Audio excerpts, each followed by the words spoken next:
2025 group 1 question. நிதிக்குழுவையும் அதோடைய தலைவர்களையும் சரியான இணையை தேர்வு செய்க அப்படின்னு கொடுத்துருக்காங்க.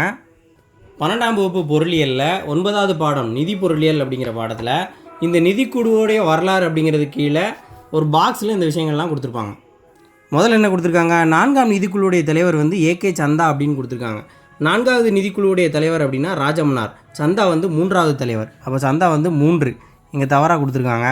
ராஜமன்னார் வந்து 4, அவரை 6ன்னு கொடுத்துருக்காங்க. அப்போ 6வது நிதிக்குழுவோட தலைவர் யார் அப்படின்னு பார்த்தோம்னா கே பிரம்மானந்த ரெட்டி அப்படிங்கிறவர். அடுத்து 10வது நிதிக்குழு 10 வந்து பந்து, 10வது கேசி பந்து, அது சரியாக தான் கொடுத்துருக்காங்க. 9வது நிதிக்குழுவோட தலைவர் 9வது நிதிக்குழு என்கேபி சால்வே. அப்போது அது வந்து சரியாக தான் கொடுத்துருக்காங்க. என்ன கேட்டிருக்காங்க, நமக்கு சரியான இணை தான் கேட்டிருக்காங்க.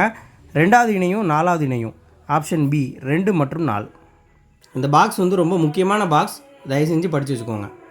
சிலபஸில் 5வது பகுதி இந்திய பொருளாதாரம் அப்படிங்கிற தலைப்பின் கீழே நிதி ஆணையம்